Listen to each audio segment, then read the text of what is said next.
Magpakatotoo na lang tayo dito, ano? Kasi totoo naman. Totoo naman, di ba?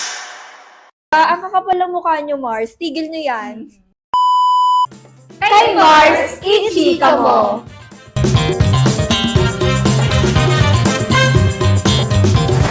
Magandang araw sa ating lahat, lalo't higit sa ating mga panauhin. I am your host, Denise Llanes, and this is your vlog, Kay Mars, ichika mo! Sa araw-araw nating usapin, alam kong kayo busog na busog sa chismis, na alam kong bagay na hindi nyo pagsasawaan at aayawan. Kaya naman ngayong araw na ito, sa vlog na ito ay panibagong issue na naman ng ating pag-uusapan. Pero sa ngayon ay isyong panlipunan na talaga namang ating kapupulutan ng aral. Narito ang ating mga bisita o panauhin sa araw na ito, Ms. Cyril Shell Nodado, Clarice Rotacchio, Ella May Andal, Joelyn Barquilla, Aya Arcanio, Kazel Tricia Lapat, at higit sa lahat, Jarish Lansadera. Welcome sa ating vlog. Kamusta naman kayo? Okay lang, sakto lang. Ganda pa din. Ito okay lang naman. Okay naman ako. Eto, maganda pa rin. At syempre, medyo pagod na dahil sa pangangampanya. Ito okay lang, still looking young. Ayun, okay naman kahit medyo masama ang pakiramdam, pero okay pa. Eto, masakit ang puson, pero the show must go on. Very confident! Ito okay naman, no? New haircut, new me, still pretty. Ayan, maraming salamat. Mabuti naman at you are all doing well kahit naman masakit ang puson ng isa dyan. Mabuti nga. Hindi, joke lang. So, atin naman pag-usapan ngayon ang isyong panlipunan na aking binabanggit kanina. Ano nga ba ito? Ito ay ang migrasyon. Ano nga ba ang migrasyon? Ating alamin mula sa ating panauhin kung ano nga ba ang definisyon ng migrasyon. Bumunot tayo. Sinong maswerteng mauuna? Ella May Andal! Ella, halika rito! Ano nga ba ang migrasyon? Hindi, bago yan. Kamusta ka naman? Okay naman po. Ready ka na ba? Opo, ready na. O sige, ano nga ba yung migrasyon? Sa pagkakaalam ko po, ang migrasyon ay ang paglipat or pansamantalang paninirahan o permanenteng paninirahan ng mga tao mula sa isang lugar patungo sa ibang lugar. Alam niyo po ba, maraming iba't ibang dahilan kung bakit nag-migrate ang isang tao. Ano naman? Ng mga Kagaya po ng pag-aaral abroad, pagtatrabaho, dahil alam niyo naman po dito sa Pilipinas, kulang at kulang pa rin ang mga trabahong na ibibigay sa ating mga mamamayan. Gayunpaman, meron din naman pong nagmamigrate dahil for good na po. Dahil gusto na po nila doong manirahan, dahil may sapat na po silang pangkabuhayan doon. Ayan. Paano naman naging isyong panlipunan ang migrasyon? Sa tingin ko po, kaya naging isyong panlipunan itong migrasyon na ito, kasi nga, meron po tayong mga iba't ibang dahilan kung bakit po nagigma-migrate ang tao. Kagaya po ng sinabi ko sa inyo kanina, marami pong OFW na mahigit 9 million na ang nagtatrabaho po sa abroad para po masustentuhan nila or mabigyan ng pangangailangan ang pamilya nila dito sa Pilipinas. Gayun po kahirap ang buhay dito sa atin. Kaya mas pinipili po talaga nila nga pumunta abroad or mag-migrate para nga po masustentuhan yung mga mahal nila sa buhay. Tama nga, nagiging isyong panlipunan na siya kasi sa taas ng porsyento na nag-a-abroad na nagiging OFW. So ayan, speaking of OFW, napanood niyo na ba yung pelikulang Caregiver? Yung kay Sharon Cuneta? Oo, napanood na namin yan. Pamilyar na pamilyar yung movie na yun. Napakaganda ng pelikulang yun nun. Talagang natalakay yung storya ng OFW o buhay ng isang migrante. Ano masasabi mo dito? Masasabi kong ang buhay ng mga OFW ay isang sakripisyo, no? Una sa lahat, hindi nila alam kung ano yung buhay na nag-aantay sa kanila kapag umalis sila sa sarili ng bansa, doon sa lugar kung saan sila magtatrabaho. Isa pa ay ang bigat sa kalooban na kanilang mararamdaman sa tuwing may iwan nila yung mga mahal nila sa buhay, pero sa kabila noon, mas pinili pa rin nila na mga ibang bansa magtrabaho para maibigay sa kanilang mga anak, asawa at pamilya yung masagaan ng buhay at yung mga hindi lang pangangailangan kundi pati mga kagustuhan nila. Kaya naman masasabi ko na tunay na mahirap ang sitwasyon ng mga OFW. Sa katayuan naman ni Sarah, dun sa palabas na caregiver, ay nakakalungkot at ang bigat sa kalooban na yung anak mo mismo ay imbis na matuwa, sumama pa yung loob sa'yo imbis na magpasalamat. So, nakakalungkot na tila yung mga pagsasakripisyo ni Sarah bilang magulang nabaliwala at hindi napahalagahan. Samantalang binigay niya ang lahat kapalit ng mga taon na wala siya sa piling ng kaniyang anak, ng kaniyang pamilya, ay nagsakripisyo pa rin siya. So, talagang mahirap ang sitwasyon ng mga OFW. Ayan, tamang-tama ka dyan. Talagang napakahirap ng buhay ng ating mga OFW. Kaya sana sa mga pamilya ng mga OFW dyan, kung may kamag-anak, pahalagahan natin sila. Huwag yung puro hingi lang. Yung magagalit pag walang pasalubong, intindihin din natin sila. Ayan, meron pa akong mga katanungan dito tungkol sa ating mga OFW. Sino kaya ang magandang sumagot para dito? Si Miss Aya Arcanyo. Aya, tali ka dito. Miss Aya. Ito na nga, tatanungin na kita. Ready ka na ba? Ready na. Ayan na nga. Kung ikaw si Sarah, na isang professional na sa ating bansa, naisip mo bang mag-abroad at maging OFW?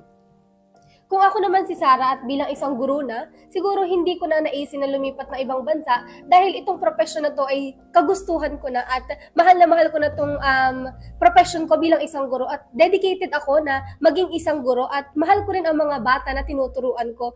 Ngunit kung isang magiging OFW ako, siguro kung hindi sapat yung naibigay ko sa pamilya ko at naghihirap na talaga kami at wala talaga kaming, nagkukulang na talaga kami sa sariling pera namin, siguro mas pipiliin ko na mag-abroad, wala akong magiging choice. Kasi gaya nga ni Sarah, wala siyang choice kundi iwan yung pagiging isang guro niya dahil ito sa kagustuhan ng kanyang asawa na pumunta sa ibang bansa at para na rin makasunod yung kanyang anak. Ayun. Nabanggit mo na dahil sa kagustuhan ng kanyang asawa. Pero kung ikaw, yung asawa mo lang may gusto, yung sapat naman yung kinikita mo bilang isang guro, at gusto lang talaga ng asawa mo na sumunod kayo doon, anong gagawin mo? Susunod ka ba? Susundin mo siya? So, kung sa akin yun, kakausapin ko yung asawa ko na huwag na lamang dahil gustong-gusto ko talaga ang pagiging isang guro at dedicated ako sa pagiging isang guro ko at mahal na mahal ko ang pagtuturo sa mga estudyante ko. Ayan. So, kakausapin ko siya na huwag na lamang dahil dito talaga ako. Ayan, talagang napaka-nice naman kasi bilang isang future guro, ganun ang mindset mo, mahal na mahal mo talaga ang pagtuturo at mas gusto mong pagsilbihan ng mga mamamayan or mga bata dito sa ating bansa. Ayan, maraming salamat Miss Aya. Ayan, maraming salamat din. Ang alam ko dito sa mga panauhin natin, ang isa sa kanila ay anak ng isang former OFW. So, tanungin ko na, hindi na ako bubunot dito. Si Miss Cyril Shell Nadado. Pasok! Ayan. Hi! Hello ka naman. Kanina. Hi, everybody. Bilang isang anak ng former OFW, sa tingin mo ba, valid yung inakto o naramdaman ng bata nung anak ni Sarah sa kanya? For me, parang kung ilalagay ko yung sarili ko dun sa posisyon nung anak ni Zara, since naranasan ko din naman, parang mahirap, valid, super valid yung nararamdaman ng anak na naiwan. Siguro, kahit naman sinong anak na naiwan, in any aspect, talagang masakit, mahirap. Hindi naman yung pera, hindi naman yung mga bagay na maibibigay sa'yo, material na bagay. It's the love and care na, yung present na love and care, yung nararamdaman mo talaga, yung nandyan sila, yung affection, yung attention, yun yung kailangan ng isang anak. So, on the other hand, naiintindihan ko kasi yung si Sarah naiintindihan ko na may kailangan pa kasi siyang, parang may gusto siyang ibigay, may gusto siyang patunayan, ganyan. Marating. So, naiintindihan ko din. So, tayong mga anak na may magulang na OFW, kailangan maging bukas yung isip natin sa, sa mga bagay sa paligid natin. Kailangan tignan natin siya on the positive side na yung pagmamahal na kaya nilang isakripisyo yung pag-iisa sa ibang bansa, yung paghihirap sa ibang bansa na malayo sa anak, iyon yung something na pagmamahal din. Dapat nating tignan. Oo. Parang sobrang dami pang bagay na kailangan nating maging grateful. 'Di ba? So, tignan na lang natin siya on the positive side. Tsaka, eventually naman, makikita pa rin naman tayo. 'Di ba? Yun. Thank you. Tama ka naman, valid yung naramdaman ng bata. At syempre, sa una mararamdaman niya talaga yon. Yun nga, sabi mo, on the positive side, tignan natin yung dapat tignan, maging grateful. Ayan. Maraming salamat. Meron pa akong isang tanong. Kanino ko ba ito tatanong? Kay Miss Kazil Tricia Lapat. Halika dito. Tatanungin kita. Okay lang ba? Okay lang, wala naman akong choice. Sige, hi. Mag-hi ka naman sa ating mga... Hi, mga chismosa! Hi, mga kachismosa daw. Sige, ito na. Handa ka na ba? Wala akong choice. So, ito na nga yung tanong ko. So, sinasabi ng mga tao, ang tingin ng mga tao sa mga OFW ay taga-kuskus lang daw ng inidoro at taga-hugas ng puwet ng kanilang mga amo. Anong masasabi mo dun sa perspektibong ay ng mga tao? Magpakatotoo na lang tayo dito, ano? Kasi totoo naman. Totoo naman, di ba? I agree. And that's the truth behind them. That's the truth behind OFWs. Kasi ang akala ng iba actually na masarap ang buhay ng ng mga OFW. And hindi nila alam na kasama sa pagtatrabaho nila yung buong katawan nila, yung dignidad. At hindi biro yun. Imagine, lilinisan mo yung puwet ng ibang tao, maglilinis ka ng suka, ihid, dumi ng hindi mo naman kaano-ano. Madami ang mga nandidiri sa trabahong ito. Pinasok ng mga kapwa Pilipino dahil nga kulang yung sahod, yung pinapadala nila sa mga kamag-anak nila sa ibang bansa. Pero kung isa ka sa mga nagmamalinis at pangit at madumi ang tingin sa kanila, ang masasabi ko lang doon ay mas nakakadiring mindset ninyo. Dahil para sa akin, matinong trabaho ang pagiging OFW. At kung ikukumpara mo sa mga magnanakaw, manggagancho, mangiscam, manloloko ng ibang tao, mas gugustuhin ko pang magkuskus ng inidoro at maghugas ng puwet ng ibang tao. Yun lang. Ayan, tama ka dyan, Miss Kazil. Tama-tama talaga. Totoo naman kasi ginagawa talaga yun ng mga OFW. Nagkukuskus sila ng inidoro, naghuhugas ng puwet ng katulad ni Sarah sa caregiver. Pero, ang dapat nating baguhin is yung mindset nila, hindi yung, kasi totoong ginagawa yun yun talaga yung nangyayari. Ang dapat nating baguhin yung tingin nila, hindi naman masama yun. Dapat nga is, paanohan pa sila, kabiliban, kasi yung tapang ng sikmura nila at sakripisyo, no? Isa pang toxic trait talaga ng mga Filipino. 'Di ba? Kapag nalalaman natin na taga ibang bansa, tapos dadating, ang akala natin mayayaman. Totoo 'yun. Akala ang sarap ng buhay ng taga ibang bansa. Yung iba nga dumating lang na may konting konting pagbabago sa sarili, sabihin may lalaki na agad sa ibang bansa. Naku, yun ang mga baguhin ninyo mga kachismosa. At minsan, mas maganda din na chismosa ka, pero may konti kang kahit konti lang naman na may knowledge ka. Yun. Ayan, tamang-tama nga yung minaliit ka, sinabihan ka ng taga-kuskus ng indoor, taga-hugas ng puwet. Pero pag uwi mo, nakasalubong. Oo. Sasalubong sa'yo at galit pa kapag ang binigay mo lang chocolate ay Toblerone. At galit pa kapag ang binigay mo lang na sabon ay Lux. Totoo Ay, yan. di ba? Ang kakapal ng mukha nyo, Mars. Tigil nyo yan. Ayan, maraming salamat, Miss Kazil. Okay, ngayon naman, sino naman kaya ang ating matatanong? Ang maswerte ay si Miss Joelyn Barquilla. Miss Joelyn, talika na dito. Mag-hi ka naman sa ating mga audience. Hello! Hi po sa inyong lahat. So, ito na nga, tatanungin na kita. Sa palagay mo ba, worth it ba yung pagsasakripisyo ni Sarah sa pag-abroad, yung pag-iwan niya sa kanyang anak at pag-give up niya sa profession niya dito sa Pilipinas? Sa akin naman, oo. Kasi alam naman natin yung naging sitwasyon niya, napanood naman natin yun, di ba? Lalo na yung sa sitwasyon niya sa asawa niya na hindi naman ganun kaganda ang sitwasyon ng asawa niya. Kumbaga, napakamasarili nung lalaki. Kaya sa akin, worth it yung pagpunta niya sa ibang bansa kasi bukod sa natuto siyang magsakripisyo para sa sarili niya at sa anak niya, nagawa niya rin iwanan yung asawa niya. Kumbaga, nagawa niyang magdesisyon para sa sarili niya. Yes, nagkaroon siya ng nagkaroon siya ng lakas ng loob na tumayo sa sarili niya. Hindi man naging ganun kaganda yung pagiging caregiver niya kasi alam naman natin na hindi lahat ganun makisama, mabait, yung iba, gagawin ka pa ng masama, di ba?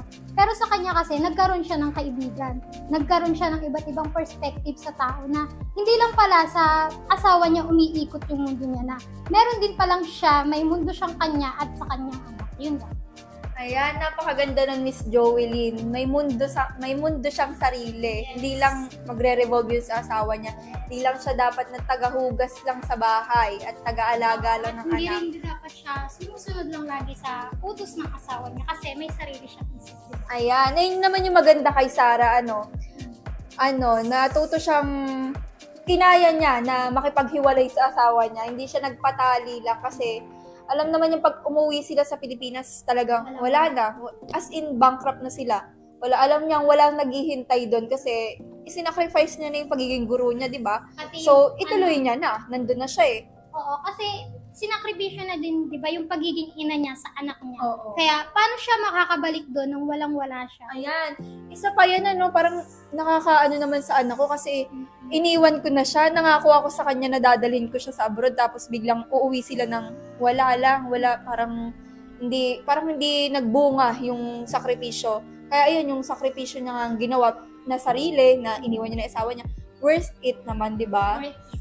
Worth it talaga kasi napasunod niya yung anak niya sa ibang bansa at naging mabuti naman ang buhay niya.